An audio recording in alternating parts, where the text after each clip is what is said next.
Hey, right now, baby, I just wanna slow dance. Look into your eyes while we hold hands. Don't wanna grind to the beat, cause I do believe that the world needs a little bit of romance, yeah. Grip on your waist while I'm kissing your neck. Your scent of perfume I can never forget. I'm reminiscing and I'm thinking back. Remember the day and the moment we met, yes.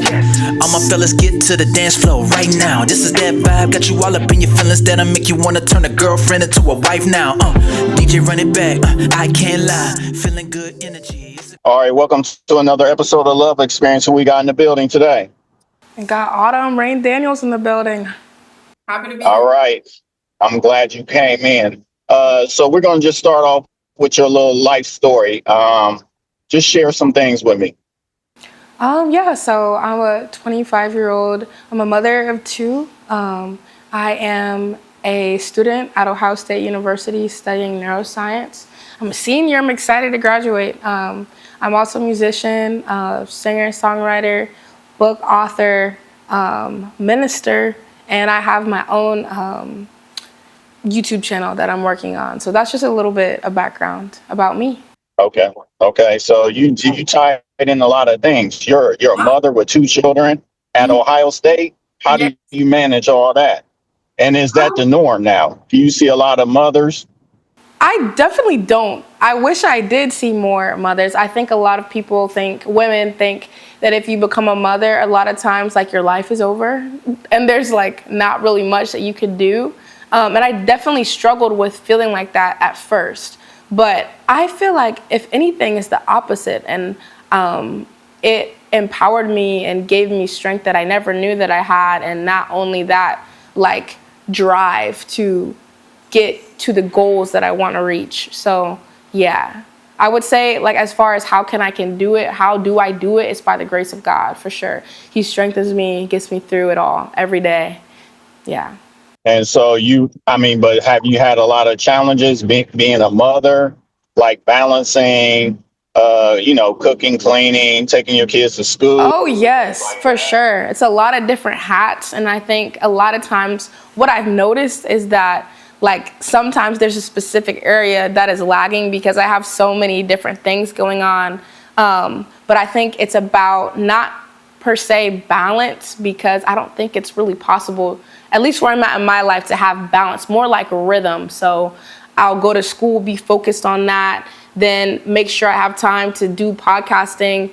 I might not have time to clean up the house and make sure everything is together, but I schedule a day to make sure that it's done. So just like staying in a rhythm, that's how I keep things done, keep my head on straight, making sure I have time for myself. So that looks like going to the gym, that looks like journaling, that looks like going to therapy. So yeah. And then how were you when you had your children? I was 21 years old when I found out I was pregnant. I am 25 now, so. Okay, and then what about the importance of counseling or your mental health? How has that impacted you? Mental health is super important, because if you can't show up for yourself, you're not going to be at your best to show up for others, whether that be on the job or your family or whatever it is. So it's very, very important. And not only that, it impacts the other people in the way that you show up, not only your ability, but the way that you show up. So I think it's the number one thing to do and the number one thing to prioritize. And you can start doing that, but I obviously recommend therapy if you've been through any kind of trauma.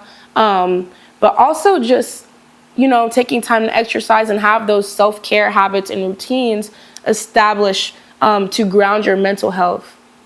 Have you had a lot of challenging experiences going through this whole process, though? I mean, you seem real upbeat and optimistic. Yeah, I've had a lot of challenges, but I think that I don't let the challenges define me, and I'm very resilient. And then I also think about where I want to go. I can't hold on to like the past negative experiences that I have had. Like all I can do is learn from them. But yes, I've had lots of hard experiences. It's not easy being a single mom. And it's not easy trying to do that, but also figure out as a young person where I'm at in the world. And that's why, like, I always tell everybody that asks me questions, like, definitely I'm a believer in Jesus, and that really my faith has really grounded me and helped form and shape my identity and purpose and all of that stuff. So yeah, I say don't let the challenges define who you are. Learn from them. Failure, it's a opportunity to succeed later, with lessons and stuff along the way. You have a better chance failing and beginning again than just failing and, letting it be a coffin per se, rather than a classroom to start off and do things better. Yeah. You got a lot of insight for being so young. Now, what other things you got going on as far as projects? I know you shared that you're an ordained minister. Yeah. So I'm an ordained minister. I got ordained probably like almost a month ago. So I'm still a little bit new, but yeah, I'm passionate. I love ministry. I think it's very obvious that faith and, the Christian faith, the main pillars is like love. John 3:16, for God so loved the world. So it's just obvious, and it was obvious to me when I undertook it, because I didn't plan on it. It kind of just happened. But I felt like that love and stuff is what the world is missing. So that's really what drove me to do that. But yeah, I do ministry. And I also do music, like I said. I'm in the middle of writing. Well, I've already written an album, but I'm in the middle of recording the album and stuff like that. So yeah. Oh, and I have a YouTube channel. I have a YouTube channel too. It's mostly ministry based, but I plan to eventually do like lifestyle and stuff as well. But right now, I got that going as well. The thing about you is I'm watching and I'm amazed about how you can balance all this stuff. Like I said before, but is it taboo? Like being a young mother, is it looked upon negatively? Like when you first got pregnant? It definitely was taboo. And when I first found out, it was so taboo that, if I'm being honest, I had wanted to pursue ending my pregnancy when I first found out. And that's that whole situation is kind of what started to shape my faith journey, because God revealed himself to me in that time. And it was crazy, but definitely was taboo, is taboo. But I know what God says about me. I know what my family says. I feel like you just have to have a strong sense of self. And I know that God wouldn't give me something that's too hard that I can't do. So yeah, but it definitely was taboo. I remember I was in the pre-medical association for minority students that are trying to be doctors and stuff. And I was pregnant at that time being there, and I was the treasurer. So definitely there was some awkwardness with it, but I think you have to be just unapologetically yourself. And if you're a mom, if you're whatever kind of stigma, and I say stigma because it's it's not true. Just owning who you are, what you came to do, I think is really important. That sense of self and drive is so important. But yeah. Now, how close were you, like you said, to ending the pregnancy? Like you just got the information, you went through the so whole I process? just explored the information. And then honestly, for my son, I actually did plan it, and I ran into a lady, and it was God. But I had already planned it. So I'll tell you about that. So I found out I was pregnant with my son, and I was like, oh goodness, I can't have another baby. So I had planned to, and I actually scheduled the appointment, and I saved the money. I had the money, everything. And I was sick, I had a cold. So I went to urgent care, and the lady at the urgent care, she was looking through all my information. And obviously you're supposed to put, if you're pregnant, you put that on the sheet. So I put that on there and everything. And I think she could just tell that there was something that I was dealing with. It was crazy. But to make a long story short, I didn't know that she was a believer, and she kind of was prophetically telling me that I needed to keep my baby if I felt in my heart that that's what I wanted to do, and not to let any kind of pressure or shame that I might feel or others might try to put on me impact my decision, and how it's just really important to make decisions for yourself, and not be jaded by other people's opinions, especially if you feel like it's right in your heart. So yeah. And that was that was your second child Yeah. when that happened? Yeah. Okay. So do you have like any support groups, or, you know what I'm Yeah, saying? so Like, yes, I do. My main support group is definitely my church family, and then my family, like my immediate family. They have been my support group. Before I had my son, I was a part of a group called Mommies Matter, and it was specifically for single moms. It's a great program. But they were amazing. It was also a faith-based program, and they had a lot of resources available for young mothers. So if you know a young mother, or are a young mother, you don't know what you're gonna do, like, they were great for me. They pointed me in the right direction of different resources. They bought me a car, like they bought me my first car. They like threw baby showers for my kids. They were super good resource. So definitely check out Mommies Matter. So yeah, that was like those three organizations, people, they really helped me get through that time. Yeah.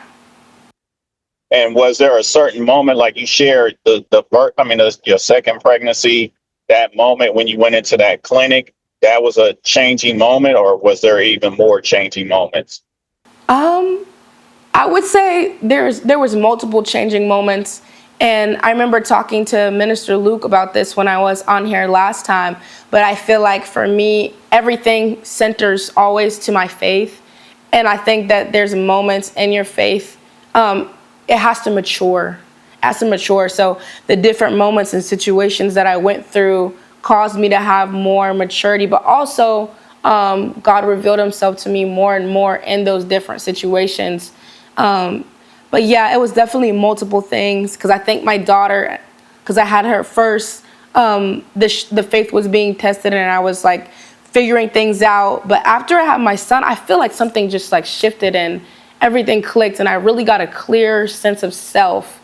But I feel like you can't even get that until you go through some things, until you like have people, trying to tear down your character, until you go through those kinds of things, and then not only go through them, but rise above them. I feel like until you get there, you're not going to be able to figure things out. And that's definitely what was true for me. And I like what you just said. Some people revealed who they really were, their true character. Oh, for sure. And That you is had to let a always lot what of people happened. go? Did you have to let a lot of people go?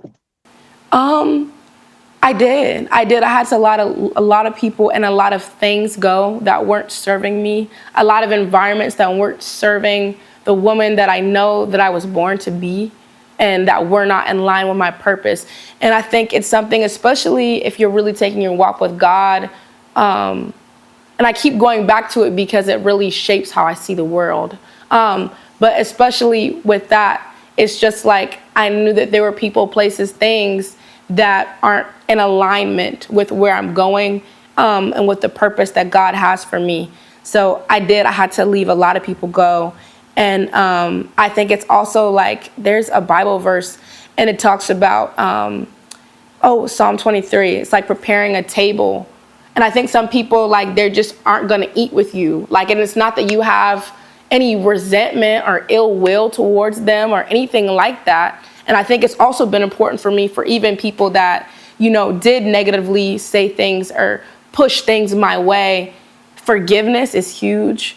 If you don't forgive people when they harm you or hurt you or say bad things, like it actually halts you. It slows your progress. You're the one that is, negatively being impacted by that. So I made a conscious choice to forgive and to wish people the best, and not only wish them the best, pray for them, and then just move on with the things that I have to do. Have those boundaries in place with whatever individual. Tell myself I'm not going to hang out with these people. I'm not going to go to this environment. I'm not going to go to this club, like whatever you have to do to make sure you get to the place that you need to get to and reach all the goals that you need to accomplish.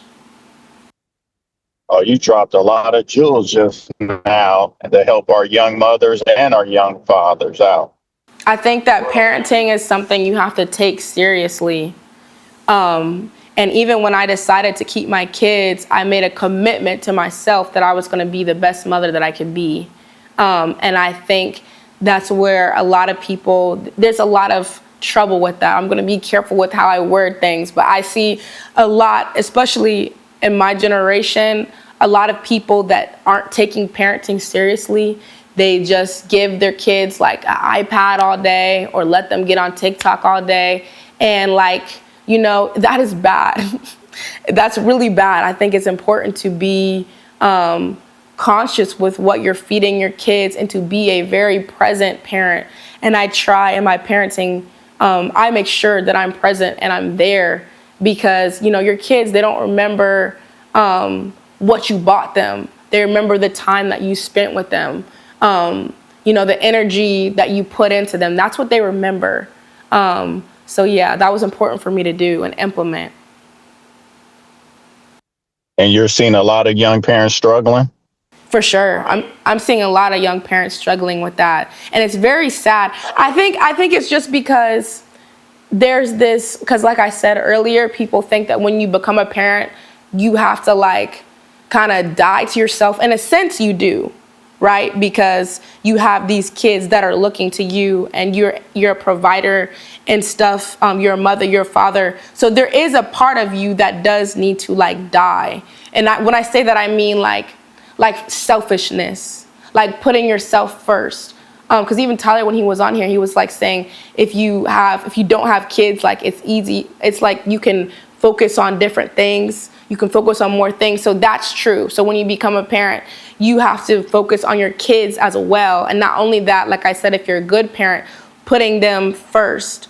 But I don't know. I think I see it a lot and it hurts my heart because I do feel like the generation, especially for healing and for the betterment of the community, especially in the Black community, it's going to take people showing up and not being selfish and putting your kids first.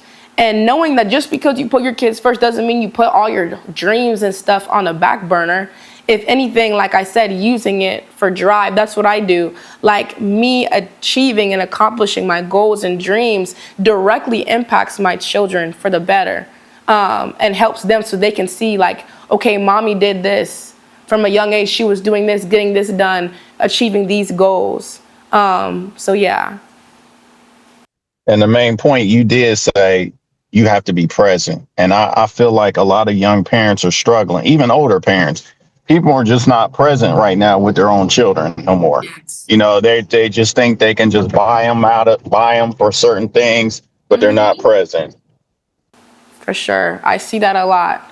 And I think, you know, sometimes I see, you know, a lot of people leaving their kids with their parents and grandparents. And I think that's okay. But if you're doing that more than you're actually seeing your kids, like I feel like it just doesn't sit right with me. Or if you're going to the club and like leaving your kids at home, and people might not like me saying this, like I might take some flack for this, but this is how I feel. Like I just feel like it's not good. You're not making the best impression for your kids, and they're gonna think that when they grow up, they're gonna think, you know, the club, whatever you're putting before your kid is more important than them. That's the mindset that they're gonna take on. And I don't want that. I don't want that. And I don't want the generation and, you know, Black people as a whole to, you know, continue to stay bound, especially because the stakes and stuff, it was never even in the first place. So I think it's gonna take a lot of, you know, impactful decision making, that we all make small changes we make as a community. And it starts with your kids, it starts with families in your home, for the better, that will just make progressively the whole race and stuff better. Yeah. And that's how we're going to end it, because like I said before, you talking about your legacy, your Right. impact. What is your impact? What is your legacy that you're leaving as a parent? Yes. Are you asking me that, or are you just? No. I mean, no, we just flowing. Yeah. So If you were posing that as a question, I think the legacy that I want to leave is a legacy of love. I Jude chapter 1 talks about contending for the faith. So I want to leave principles of faith for my children, and then principles of just love and family, community, and excellence. That's important to me. So yeah, that's the kind of legacy I want to leave for sure. Well, thank you for coming on the show, Autumn. Thank you. We'll have Thank you another so much for episode of having Love me. Experience. Thank you. All right. Yeah. Tell the DJ this your song. For real. Now you know my reason, now you know my why.